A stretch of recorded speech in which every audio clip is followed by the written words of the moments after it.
Funding for New Mexico in Focus provided by viewers like you. This week on New Mexico in Focus, restorative justice. Hear from a public education department coordinator about the merits of a new pilot program with Old Roots meant to help transform school discipline. What we've seen is zero tolerance, while maybe well-intended, had a lot of negative unintended consequences. And the impacts of nuclear development and uranium mining on New Mexico's tribal communities. New Mexico in Focus starts now. Thanks for joining us. I'm senior producer Lou DeVizio. This is our first week without Gene Grant as our host. During his final show last week, Gene announced he's stepping away from NMPBS to pursue one of his passions, working with animal protection of New Mexico. You can watch his farewell episode on the PBS app or on the New Mexico in Focus YouTube page. We wish Gene the best, and we will miss him, and we know many of you will too. But we're excited for the future of New Mexico in Focus, and at the bottom of the hour, I'm going to sit down with executive producer Jeff Proctor to talk about our continued commitment to local and state issues, and what to expect from us moving forward. Our team of correspondents is going to be an integral part of our coverage, and this week, Antonia Gonzalez speaks with Navajo anti-nuclear activist Leona Morgan about the long-term impacts the nuclear industry has had on indigenous communities, and how she says Christopher Nolan's blockbuster film, Oppenheimer, completely missed that perspective. But first, Jeff talks with Emma Green from the State Public Education Department and Executive Director of New Mexico In-Depth, Trip Jennings, about a new approach to school discipline rooted in addressing harm and communicating together. As Jeff explains, the philosophy is called restorative justice. Emma, Trip, thank you both for joining me on New Mexico in Focus today. So we're going to talk all about today a concept called restorative justice and what that means in the classroom in New Mexico. But I like to begin with a little bit of history, right? Emma, can you describe what school discipline has meant in our schools historically in New Mexico and what it was supposed to accomplish? What has discipline looked like in the past? Absolutely. So it's not unique to New Mexico, but nationwide, we really have had a zero tolerance approach to discipline, meaning for even minor infractions, students are sent out of the classroom, sent out of the school, sent out of the district. And so it's really exclusionary based consequences. And most of the philosophy comes from a book that was written in the 1970s called Assertive Discipline. And so it's really about that top-down, the teacher is always right, and it doesn't matter how you feel as a student, even if you feel disrespected, you are to fall in line. And what we've seen is zero tolerance, while maybe well-intended, had a lot of negative unintended consequences, really targeting negatively, disproportionately our marginalized students the most. Have those approaches been effective? Have there been any sort of positives from your perspective about that old model of sort of suspension, expulsion, that kind of discipline? Sure. I mean, I think in the severe cases when somebody is at risk of harming themselves or others, then there does need to be kind of a physical separation. But really, those are for really extreme cases. And so what we see now, even the minor cases, the non-extreme cases, tend to be there's kind of like a broad stroke of zero tolerance. Sort of the old, if you are a hammer, every problem looks like a nail type of thing. Exactly. Gotcha. Yeah, so I mean, and nationally and state, we have our Guns Free Act, which does require a student to be removed from school for no less than a year. And so sometimes cases like that, then the assertive discipline model, the kind of traditional punitive exclusionary discipline models tend to have their place. Okay, so let's talk a little bit about some of those consequences that we've seen from the old model. So Trip, New Mexico In-Depth published a story back in December by journalist Bryant Furlow, in which you all took a pretty deep look at discipline in one district, in Gallup-McKinley. That is the school district nationally that has the highest enrollment of Native students. What did Bryant find? So, this was, it's a month-long investigation that we did with our partner ProPublica. a nonprofit out of New York City. And what we did, first off, we did not identify Gallup-McKinley at the start. We looked at PED data and discipline data, and the data took us to, we learned that Indigenous students are more harshly disciplined at much greater rates than any other group in New Mexico. And then we began to look to see why that was, and it led us to Gallup-McKinley, which is a very large district. It's twice the size of Delaware. It's very rural, has frontier, and a very high Navajo population, as I recall. And basically, they were driving the harsh discipline of Indigenous students.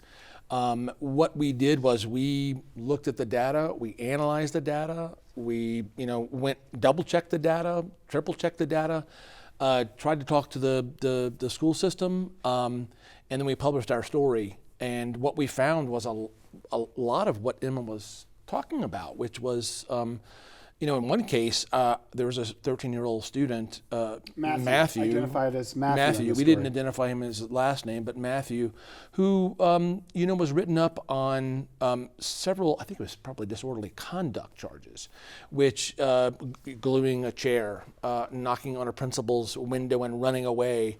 And what we found was, from national experts, is, disorderly conduct is this catch-all. And that's where you see the racial disparities. Sort of intentionally vague, right? Yeah, intentionally vague. This is where you get the zero tolerance, and this is where you see the racial disparities of more Indigenous students, greater rates of harsh discipline than maybe white students. I think Hispanic students, they're so small in Gallup-McKinley, there were similar rates, but statistically it was hard to, it's when you have a very small group, it's, I don't want to say statistically insignificant, but it was really, they have a very large Indigenous population. So what happened to Matthew? Can you talk about what some of the consequences were for that particular student as a result of these harsh discipline policies? Yeah, it was a progressive kind of thing. The first time, maybe suspended for a day. Second day, maybe suspended for a week. By the, maybe several disorderly conduct, write-ups later, it was an expulsion. And that was for the rest of the year. And, Matthew, we talked to his grandmother as well. Matthew had been diagnosed with, attention deficit disorder. His grandmother was undergoing cancer treatments. There was a lot of stuff going on in his life that I think, as a parent of a child, and I know teachers can talk to this, but I think when a lot of stuff is going on at home, it's difficult in the classroom. So he was expelled, and we talked to Matthew and his grandmother over several months and got this story. And he was the way, he was the personal story that wrapped around this data that we saw in Gallup-McKinley. So let's pivot. Let's start to talk about something that's maybe a bit more hopeful, with just a little bit more context in advance, right? It is almost always true that a bold idea or concept like restorative justice tends to follow something that's not working in a larger system, a failure somehow. So Emma, what is restorative justice, like philosophically in the school's context, and how is it different from what we've just been sitting here talking about? Sure, thanks. That's a great question. And I think it is really important to back up and kind of look at what it is and what it isn't. Like you said, bold ideas come with a lot of baggage, and that includes, criticisms and critiques, which is fine. But really, restorative justice in the context of education is a philosophical shift away from that zero tolerance, exclusionary, traditional punitive model, and a shift, when possible, towards accountability-based consequences. And so some of the criticism that I hear is, oh, these kids are just left, with a slap on the wrist or a hug and a lollipop and then handed back to class. And that's absolutely not true. So really, restorative justice and restorative practices in education, when possible, seeks to ask 4 questions. What was the harm? Who caused the harm? Who was harmed? And how do we make it right? And so, like we spoke of a minute ago with Guns Free Act and things like that, we can't always come and circle up and ask those 4 questions, but a lot of the times we can.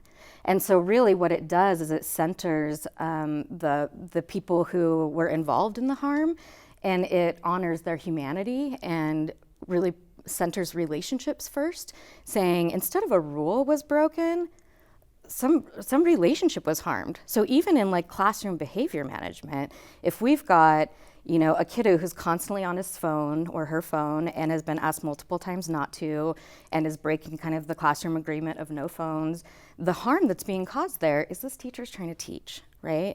And other students in the class are trying to learn. And so that can be a good opportunity to say, what was the harm? Who was harmed? Who did the harm, and how do we make it right? So what does that look like mechanically? If I were to come and visit a school where this is happening, what would I see?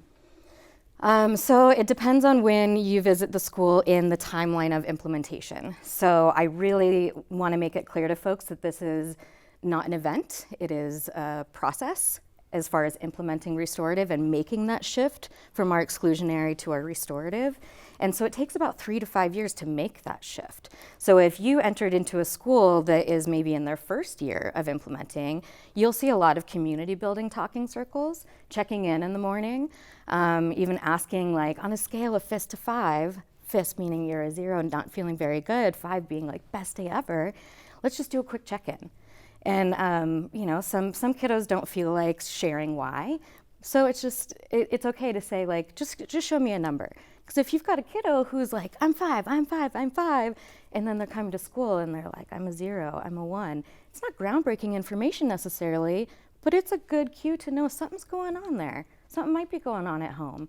Our kids are the canaries in a coal mine, right? So when they start exhibiting behaviors that are perceived as negative, it might be something that's happening at home. It might be the culture and climate and community that they're in their learning environment.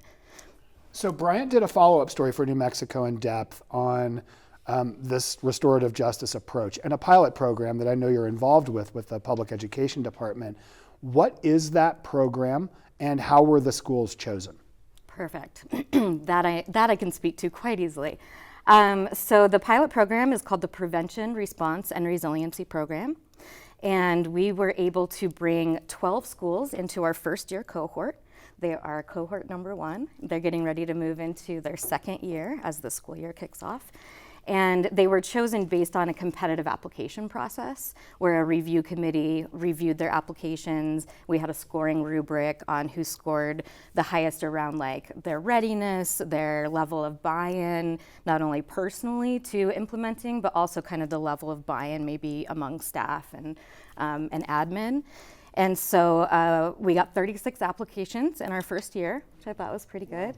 And we were able to take 12 due to funding and budgetary and personal capacity limitations. But I am happy to say that we not only got renewed funding for this school year we're about to go into, but increased funding. So I'm able to still continue to support my original 12 schools that make up cohort 1. We're about ready to open the application window again for a new cohort 2 to come in. It'll be 12 more schools and same process, competitive application process, graded with a rubric. And I'm really happy to say that out of the 60 people that are cohort 1, we've got 6 or 7 students, which is really important to me.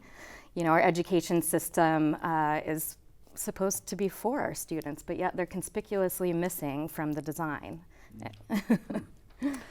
Trip, I want to go back to you briefly. When Bryant pitched this, the follow-up story about the restorative justice work, what, from your perspective as an editor and publisher, made that a New Mexico in Depth story? Why did you want to publish that story? What was important about it to you? You know, I'm going to handle the Bryant part of the question because he was doing the reporting, and what he was being told at Gallup-McKinley is that the high expulsion rates, the high discipline rates were due to high poverty, hunger, all this kind of stuff. So they began looking around and they found districts where you had the same demographic population, high poverty, a lot of hunger, and there wasn't this expulsion, harsh discipline. And that led him down like, why is that? Basically he found that restorative justice in Cuba independent schools, Cuba and Gallup-McKinley were identified in a report like a dozen years ago by the Center on Law and Poverty as having really a big problem. And today Gallup-McKinley still has a high expulsion rate. Cuba, not so much, because they're actually doing some of this talking circles in the restorative justice. Part of the reason that it interests me as as someone who's been around, these kinds of subjects for a long time, I mean, I ran into restorative justice first in the criminal justice world. I saw the punitive measures that you could see. I was in California when 3 strikes, you're out, started. But mainly it was this kind of moral question, which is like, restorative justice seems to be more communal than individualistic. That's how I would put it. That's lay speak, I agree with yeah, that. yeah, I yeah. agree with So that. more communal, and it's about this sociological phrase that I like, this universe of obligation. What do we owe people in our community? And it's about relationships. And I think sometimes these are really important questions that journalists, educators, philosophers, policymakers should be asking right now. And I think that's really at the heart. I could talk all day, as you know, about this kind of stuff, but I'll stop there. The idea of sorting harm too really, really sits with me. Sorting and trying to make something right that was wrong. So yeah, we could sit here and talk all day about And it. we have sometimes. But let's indeed let's return to some of the criticism that you mentioned earlier of this approach, right? And I'm going to read a quote from Bryant Story from Rod Montoya, who's a Republican state rep from Farmington. This is what he said for that story. He said, quote, "Restorative justice means no consequences. Teachers are not psychologists," unquote. Is he right? Teachers are not psychologists, but luckily we're not asking them to be.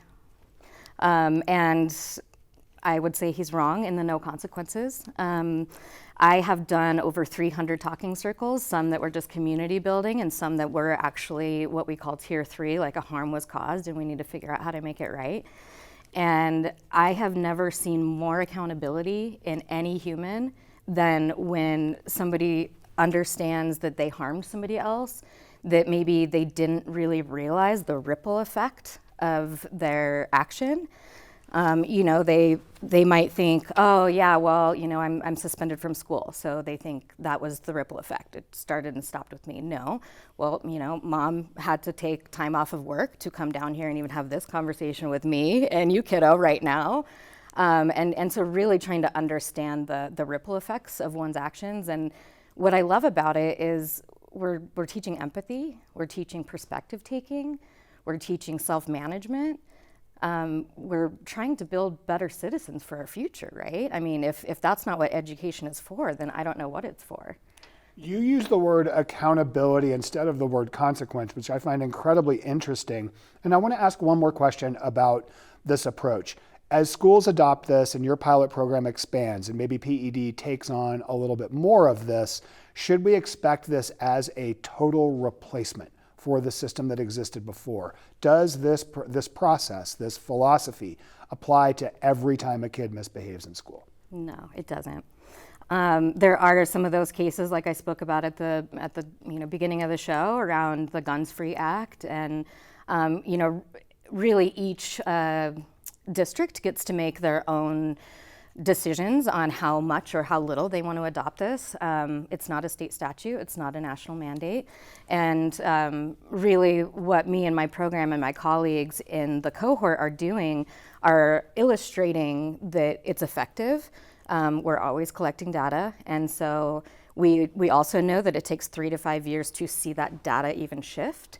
So my scope of work is simple but not easy. It's to reduce suspensions and expulsions and increase academic achievement and attendance by way of restorative justice practices and other trauma-informed and trauma-responsive practices. And so I don't think it's ever a good idea to start something new by completely throwing away what's been around, right? So I think it is a shift, slowly. So you answered half of my last question, which is when should we start to expect to see whether this is having an effect? I want to ask the other half of the question though. How will we know if this is working? Sure. That's a great question. And I really hope to be able to illustrate the effectiveness through data that we're collecting so that hopefully we can show comparison data to the schools that are doing restorative to the schools in the state that are not. That's one way. We can look at our suspensions and expulsion rates. We can look at our academic achievement and attendance rates. We can look at graduation rates. And those are easily quantifiable. But some of the more important data that's harder to quantify is there a sense of belonging in my classroom? in my school, in my district, on my campus? Do you feel safe, supported, seen, heard, valued, validated as a student and as a staff? Because our safe, supportive, and healthy learning environments are also safe, supportive, and a healthy workplace. Emma, Tripp, thank you both a ton for coming down to talk to me today. Thank you. Around 2010 was really sort of when all of a sudden there was this idea that there was going to be a boom with shale, that they could horizontally drill. And so the Menkes Shale and the Menkes Gallop formations kind of became, at that point, the focus in an exploration phase. And so one of our primary concerns is that exploration all the way to 2022, it's never been assessed cumulatively. It's never been assessed for development. It's been nearly a month since it hit theaters, but Oppenheimer continues to catch the eyes of moviegoers as the film nears $650 million at the global box office. With the world's attention turned to Los Alamos, more and more people are learning about the start of New Mexico's history with nuclear testing and uranium mining. This week, New Mexico in Focus correspondent Antonia Gonzalez sits down with Leona Morgan, a Navajo woman who's been involved in the anti-nuclear movement for years. As she explains, testing and mining have caused irreparable damage to Native American communities across the state, something that she says Christopher Nolan's film ignores. Leona, welcome to New Mexico in Focus. Thank you for having me. And you're a longtime grassroots advocate, advocating for the health of Navajo people, land, and water. Well, tell me a little bit about some of the work you've been doing. Sure, yeah. I used to work for an organization called Eastern Navajo Diné Against Uranium Mining. And I was so proud to say in 2014 we stopped a new uranium mine. Since November last year, that mining project has moved forward a little bit. So that's one of the issues that I'm keeping an eye on. There's also uranium cleanup all over Navajo, and then there's some cleanup that should be happening in the state of New Mexico as well. But what I've really been focusing on the last 6 years is Holtec, this proposal to build a nuclear waste site here. And then just keeping a bird's eye view on most of the nuclear projects in the state and how it affects Indigenous people. And how has mining, such as uranium, impacted Navajo people, water, land, in your work on the Navajo Nation? The mining that was done on Navajo starting in the late 30s and arguably, whatever's happening today is all in the name of either nuclear energy or nuclear weapons. And so nuclear weapons was the main reason why we started to mine. But today it's both weapons and energy. And so Navajo Nation has been mined not only to fuel World War II and the Cold War, but basically the United States imperial arsenal of nuclear weapons, along with other Indigenous nations across the country and the world. So uranium is mined on Indigenous lands, we estimate at least 70% of the time worldwide. So the impacts that we're feeling on Navajo, such as contaminated land and water and air, which impacts our human health, and then also our food resources, and then the impacts to our future generations are still being studied. So we're not sure of the long-term implications, but this is happening all over the world wherever uranium is being mined, not just through the extraction of the ore body, but right now we're also looking at ISL mining, which is, it's not fracking, but it's basically extracting directly out of the aquifer. And so there's extraction, processing, and then all of the different steps leading into the fuel fabrication, as well as here in New Mexico we have enrichment and several steps of the nuclear fuel chain. We don't have a nuclear power plant here, but we have 2 national labs, and then the waste isolation pilot plant, which is weapons for weapons waste. But right now, we're looking at also a new waste facility, which was just licensed in May. I don't think that facility will ever open. I'm talking about the Holtec proposal. But yeah, so there's a lot of impacts to our people, even though Navajo is not located all over the state. There's Indigenous nations that were impacted from Los Alamos, The people down south where the waste sites are, there's indigenous peoples whose lands were stolen there. And then just being in New Mexico, all New Mexicans are impacted by this. And what is the state of uranium on the Navajo Nation today? There's been some meetings between, well, maybe you can explain that a little bit, between the federal government and Navajo communities. Well, right now, the Navajo Nation has a law against uranium mining, which is only on Navajo Nation proper. So if anyone is familiar with the checkerboard area, this does not include parcels of land that were taken to build a railroad or during the Dawes Act or just along the path of colonization when our lands were taken by private entities or the state or the federal government. We have all these different land statuses in northwestern New Mexico that make it incredibly difficult for the Navajo Nation to enforce its laws. So there's, since 2002, the Diné Natural Resources Protection Act, which says no new mining on the Navajo Nation. But it's, like I said, there's a lot of loopholes in the jurisdiction. And then in 2012, the Navajo Nation passed a law against transport of new uranium. So that transportation law does not prohibit cleanup, but it's more for production of uranium. So even though we have this ban or the moratorium on uranium mining as well as the transportation law, there is a Canadian company right now doing exploration near Church Rock, close to where the 1979 Church Rock spill happened. And so we are looking at this as illegal drilling. There's a lot of agreements the previous companies had made with the Navajo Nation to do cleanup before new mining would occur, which this new company is not respecting, something we call the Temporary Access Agreement. However, just in a nutshell, there's no new mining, and the US EPA is working with Navajo EPA and several other agencies to clean up what they identify as 523 abandoned uranium mines. So we say AUM for short, but this number, it's identified by the federal government. It's not a true count of all of the contamination on Navajo.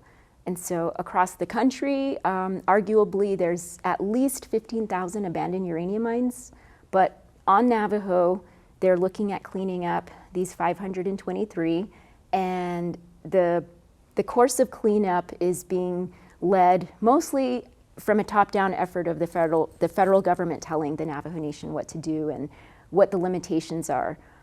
Yesterday, I was at a meeting regarding uranium cleanup.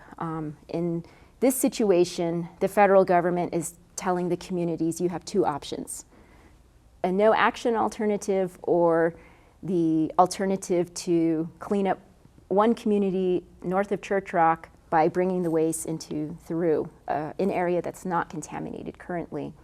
So essentially, it's history repeating itself where the federal government is dictating what should be done on our lands, making decisions without the local people at the table. And so the course of cleanup over the last, since the Waxman hearings in 2007, has been inadequate.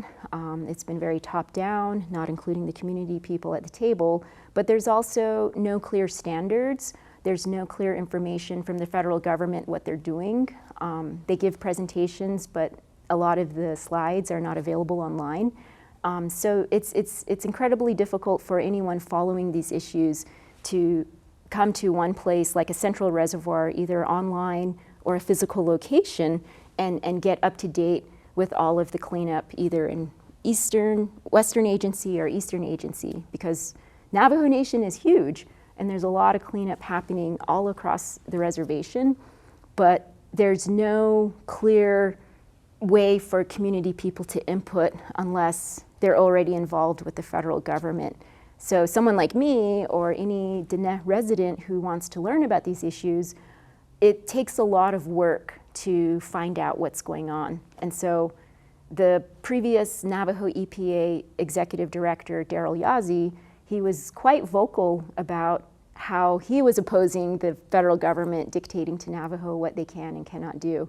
But he's no longer in his position. And so when people become vocal and speak out, they lose their jobs. And so in places like, let's say, around Los Alamos, a lot of the tribes there their hands are tied because of agreements with DOE or DOD. And so I'm not sure with Navajo Nation why it is so hard to do the cleanup that we need. Right now, a lot of it maybe they say it's going to be too expensive, or a lot of it is based on funding. And so it's really confusing to me that the federal government can't clean up the mess they made when they're putting trillions into making more waste through its weapons complex. And following these issues like you do and being aware and going to different meetings, have you seen any justice, or do you see justice for Native people impacted by these issues, whether it's an acknowledgement or cleanup or compensation?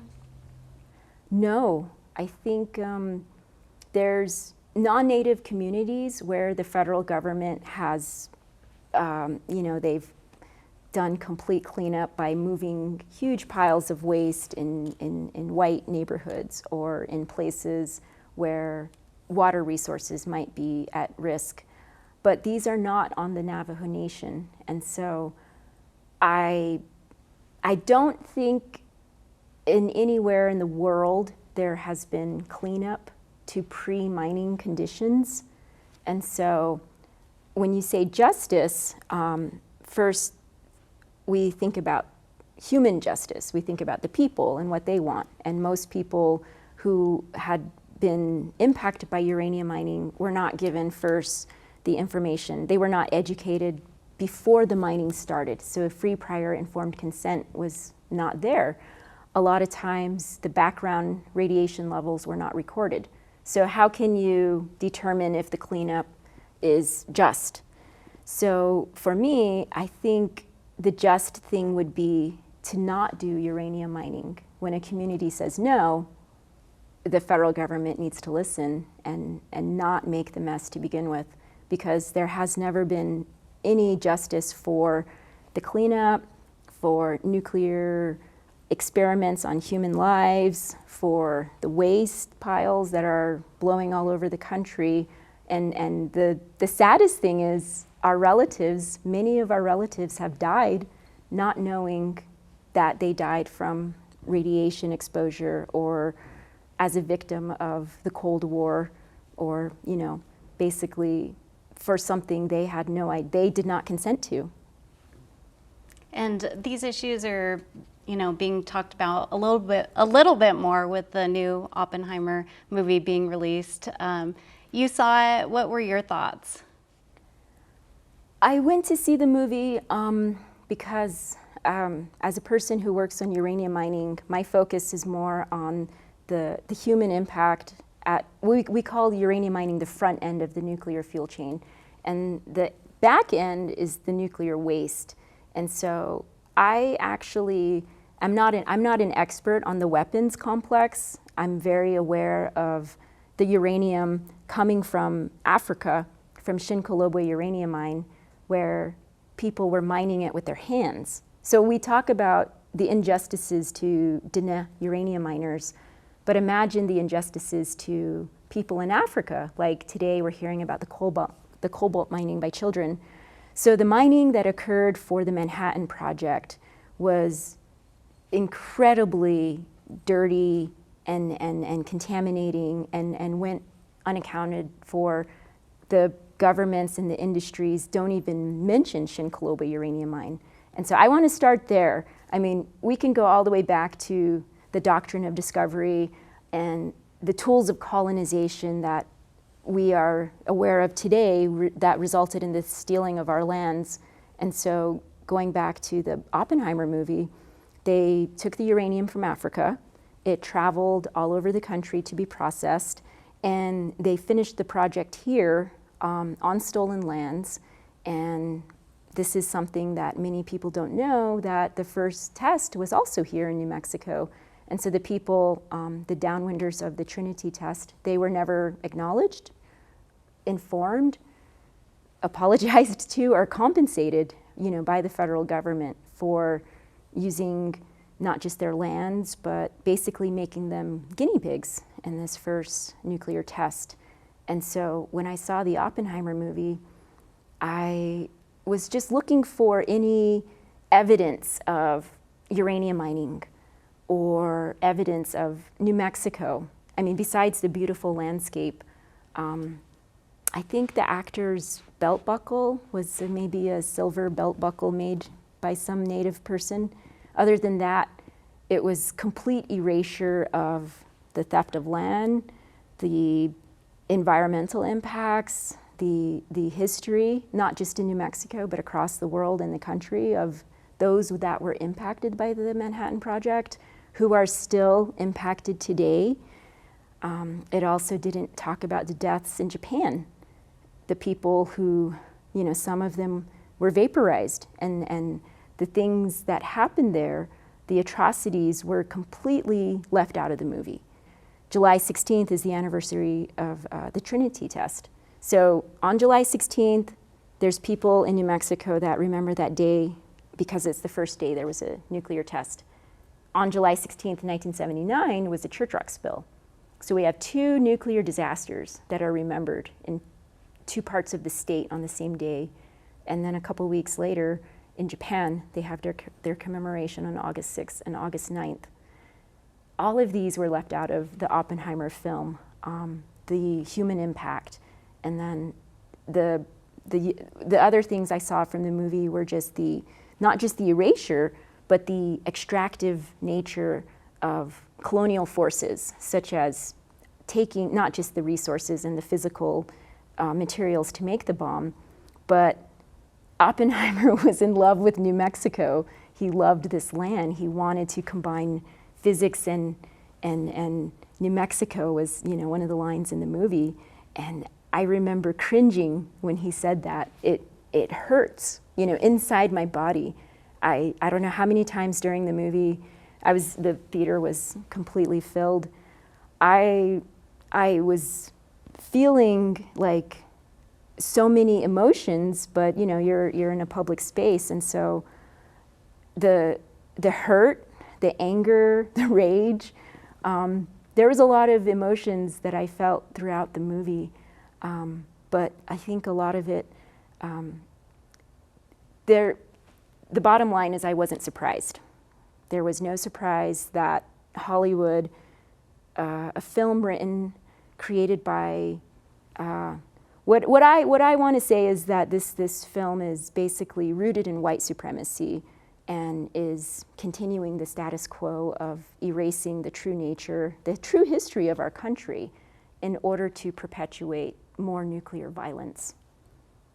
Well, thank you for sharing your views on the movie and also just giving us a little history of the impacts of not only the Navajo Nation, but other indigenous people here and around the world. And before we end our conversation, just a little bit about the Radiation Exposure Compensation Act. This is something that you're watching. In the film, they leave out a lot of the human impact. So the people of the Marshall Islands, the Western Shoshone, a lot of the different stages of the bomb. The film does not include any of the human impacts. So I don't know if you saw the film, but there's these marbles they use they put it in a jar to celebrate how much plutonium was produced at Hanford. And so they have I don't know if you've watched the film, but there's two glasses. And so in one glass, they put a marble in for how much uranium they've produced. And in another jar, they put in a marble for how much plutonium they produced. When they were dropping in those marbles and all of the actors were celebrating, to me, that was representing, if you know how much uranium it takes just to produce one little marble, or maybe one little pellet that's in a nuclear fuel rod, the amount of uranium is huge. To get that much uranium, there's probably thousands of tons of radioactive waste left behind at the mine site. Contaminated water they use to process that uranium at the mill site.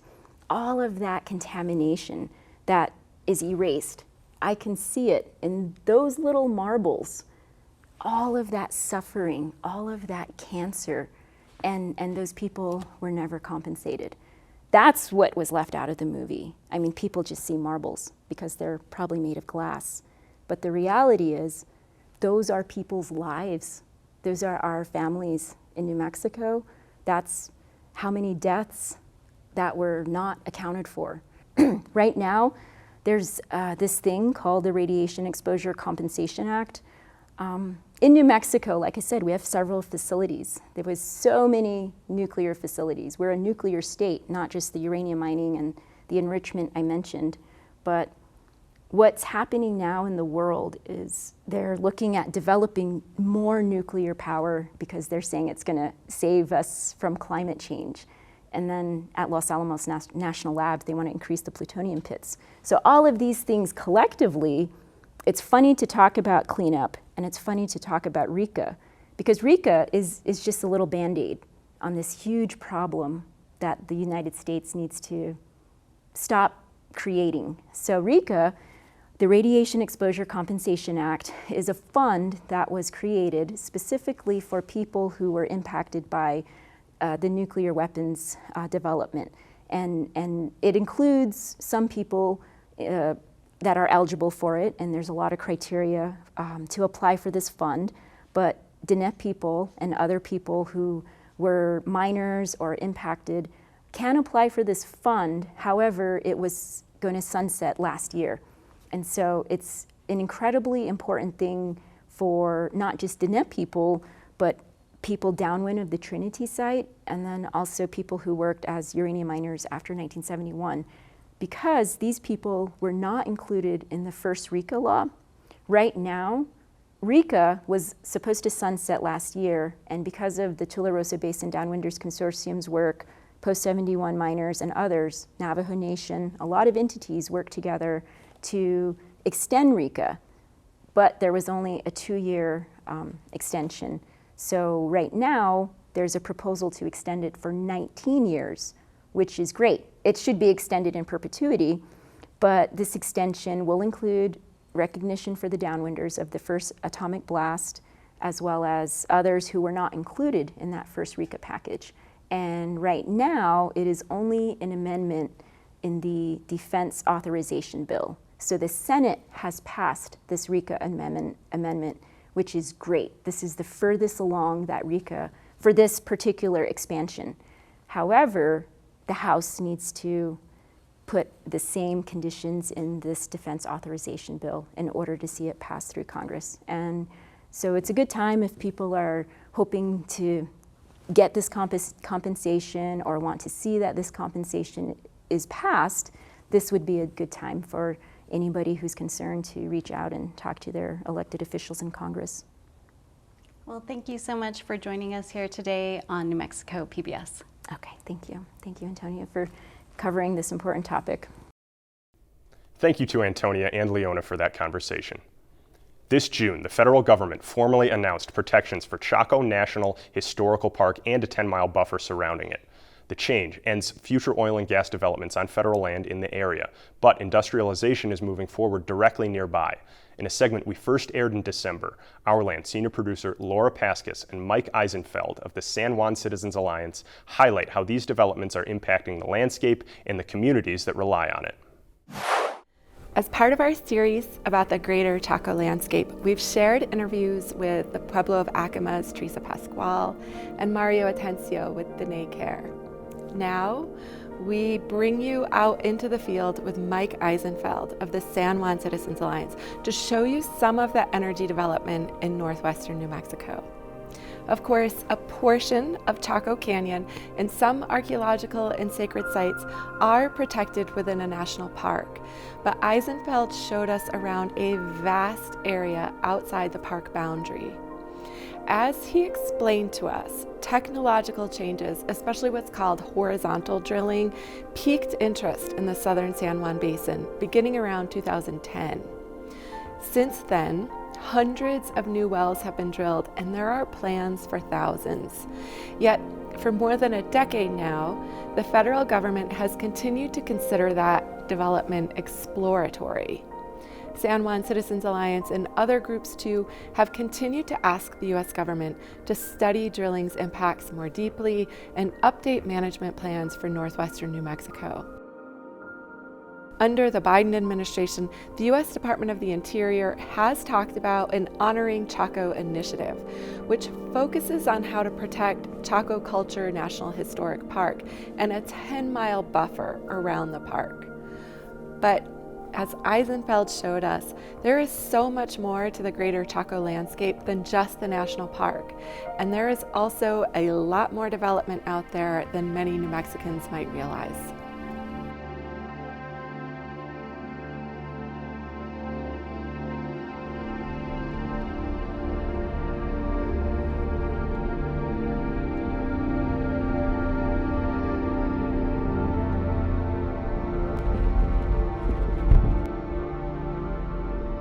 Where I live in the northern part of the San Juan Basin, kind of in the Farmington area, it's not unusual for there to be historic or legacy wells, as many as like 25 per square mile. But the southern San Juan Basin that encompasses Chaco, there's never really thought that there was going to be high probability.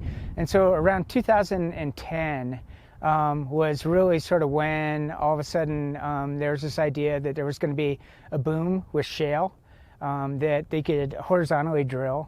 And so the Mencos Shale, the Mencos Gallop formations kind of became, at that point, the focus in an exploration phase.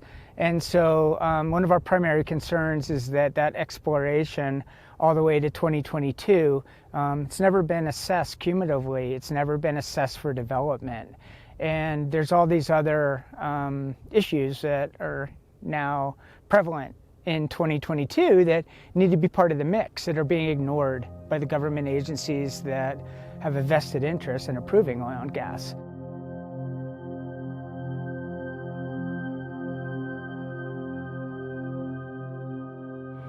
That's a oil well that was drilled probably about 6 or 7 years ago.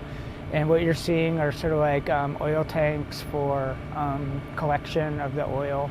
And then there's a compressor on it, which has like 24 hours noise to push product into the pipelines. And there's pipelines out here. So really what you get kind of is an interconnected system of a bunch of wells feeding into large pipelines. And these pipelines all go to like the 550 corridor and then are going down, I believe, to Albuquerque in that area. Stuff like this shouldn't be allowed, like surface lines that are hanging across arroyos. Just shouldn't be allowed to happen. Just unacceptable from a health and safety perspective. There's a lot of impacts. Like for a while here, they were after oil, so they were flaring the natural gas into the atmosphere. There's lots of volatile organic compounds. There's benzene, toluene, ethylbenzene, xylene off of these well pads. There's noise impacts. There's water. They first told us that they were going to use nitrogen as a fracking agent. This is fracking. So, you know, people go, hey, you know, when fracking comes to your community, and it's like, well, that train left the station here in the San Juan Basin in the 1960s. I think that a lot of these lands, they're supposed to be managed under multiple use. And kind of as you can see behind us, I mean, this is an incredible Badlands area that at one point was considered a specially designated area by the Bureau of Land Management for paleontology.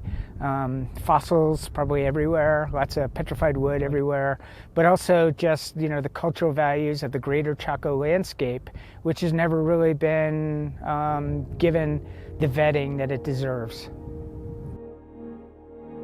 Industrialization of the landscape is incompatible with the Honoring Chaco initiative, and then we always get into a big argument where people are like, well, what's so compelling about this area? And that's not for me to say. I mean, I think that there's, you know, better people to sort of talk about their connectivity to the land, but it's the whole landscape. You know, it's not like, you know, I found an archaeological site over here. This is all part of kind of the extended Chaco phenomenon.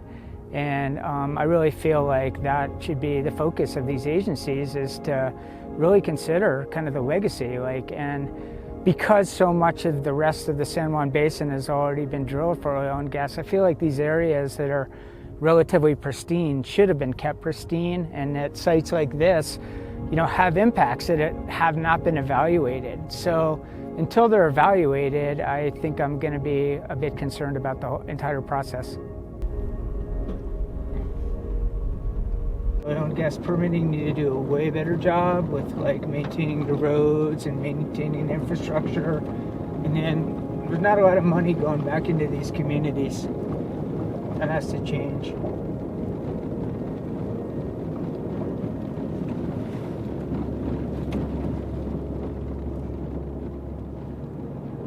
Should have been a national park, man. Thank you to Laura and Mike Eisenfeld for that conversation. Just a reminder, that piece first aired in December, and this June, the U.S. Interior Department formally instituted some protections for the 10-mile area surrounding Chaco Park. You can watch all of Laura's stories on oil and gas development in the greater Chaco landscape right now on the PBS app or on the Our Land YouTube page. Now it's time to welcome back executive producer Jeff Proctor once again this week to talk about the future of New Mexico in Focus after losing our longtime host, Gene Grant. Jeff, good to be with you on camera. It's good to be with you too, the first of many times us together, I would imagine. Yeah, I hope so. Now, obviously, Gene's departure is a massive loss. We know that. He contributed so much to this station and to the larger New Mexico community during his 18 years on air, and really hasn't sunk in completely yet, has it? I don't think so. I mean, Gene Grant has been part of the media landscape here since I was a baby journalist. I first met him when he was still writing a column at the Albuquerque Tribune. He later went on to write a column at the Albuquerque Journal when I was working there. And of course, I was a guest on this show and sometimes correspondent on this show for a long time before I came to work here. So Gene has been this sort of omnipresent guy in the mix in journalism here for a really long time. And it's going to be really difficult to imagine this show or kind of our profession, our industry in the state without him. Yeah, you're right. And I know I've mentioned this on our podcast too, but I mean, every time I talk about NMPBS or bring it up, the first thing I hear is Gene Grant, Gene Grant, Gene Grant. And I know that's not going away anytime soon. And there's no replacing him. But for that reason, we're going to make some structural changes to how we present the show. Yeah, so a little bit about that. The first thing I want to say is just to acknowledge what Gene did so well, right? He came from that talk radio tradition. He was so good at those kitchen table conversations. Let's get together and sort of sort out our differences. He was really good at getting somebody to help formulate an opinion out loud. And he really knew when to insert his own and when not to. That said, I'm not sure we could do what he did without him. So we've made a decision that we are going to formally end what we used to call the line, which was the opinion panel that took place at this table with Gene hosting. So that will be one structural change. Of course, that doesn't mean that there won't be panel discussions, conversations around this table, but I think one of the things we really want to do, and have already started to do, is to have those conversations be a little less opinion focused and a little more focused around subject matter expertise. So I think that's one change that we've started to make that viewers can expect will continue. Great, and I know we have some other new ideas and concepts that we're trying to roll out here. What else can viewers expect, at least in the short term? In the short term, for sure, I think people are going to see a lot of faces. And I mean in the interviewer chair, right? And in the chair you're in now. I think that we'll spread the wealth and try to get a variety of voices in here in terms of the journalists who are producing the show that we make every week. So I think you'll probably see more one-on-one interviews, more one-on-two interviews, and probably some guest hosting, things like that, and definitely those roundtable conversations that viewers have come to expect from this show with just a little bit sharper focus. And I know environmental journalism, obviously, it's a huge part of our coverage with Laura Paskus's great work over the last few years, and that's not going to change, is it? The only way I think it's going to change is to continue to get better, right? Which is what Laura's journalism has always done. We've been friends and I've been a fan of her work for a long time. I just want to make this one sort of comment about Laura. Bill Graham, the concert promoter, used to say about the Grateful Dead, they are not the best at what they do, they're the only ones who do what they do. And as far as I'm concerned, that's Laura. There isn't another one of those in the country. Yeah, and we saw that recently with her coverage of the fire in Albuquerque at that plastics facility. She was the first one on that. Source New Mexico obviously has done some good work since then.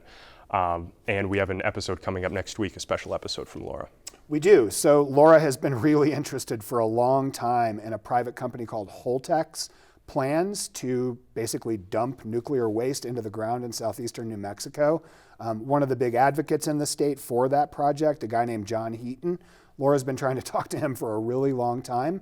He agreed to a lengthy interview with her. The show will be sort of built around that with a number of other elements, and viewers can expect that to be the rock solid accountability and explanatory journalism that Laura's always presented. Yeah, it really is an interesting interview, and like you said, no one else has spoken to this guy yet, so we're excited to see that. And we've obviously all gotten to know Laura and her work quite well over the last few years, but who else can viewers expect to see bringing in new stories to our air? We'll definitely be leaning on the correspondents who have helped to make this show awesome through the years. That's going to include Antonia Gonzalez, Russell Contreras, and Gwyneth Doland. I also think you can expect to see some new faces. Since Jean's announcement, I've certainly had a lot of people express interest in coming in to help us, at least in the short term. We don't have a great picture of what that's going to look like yet, but again, I think folks can expect to see a lot of new faces on the show. Community coverage, that's always been a mandate here at NMPBS, but we really want to make sure that this show feels like it's about and for all New Mexicans, to make everyone feel like their voices are being heard. How can we do that more effectively? Well, that's an internal conversation. Obviously, you and I are talking about this kind of all the time. We're talking about that with other folks at the station. We're talking to our sources about that. We're talking to our friends about that. That said, I don't think we have the market cornered on how to effectively do that. So I'm going to ask that people who are watching this show help us with that. Give us a call, give us an email, come to the station, tell us what we're doing right, what we're doing wrong, what you want this show to reflect. This is public broadcasting at the end of the day, right? It doesn't belong to us. It belongs to the people who live in this state. So I'm hoping they can help us continue that real focus on the community. The public broadcasting thing, that's something that Gene always said, and I know that he was really great with responding to viewers and viewers reaching out to him. He'd always talk about that. So yes, we definitely want to encourage everyone to do that, and to either Jeff or I reach out, tell us what's going on. We're happy to communicate with you guys and talk about that.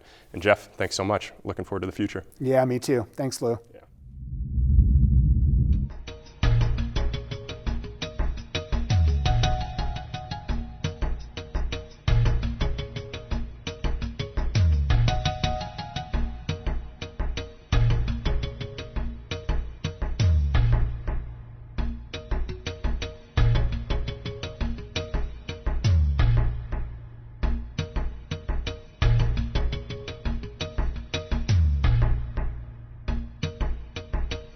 Funding for New Mexico in Focus provided by the viewers like you.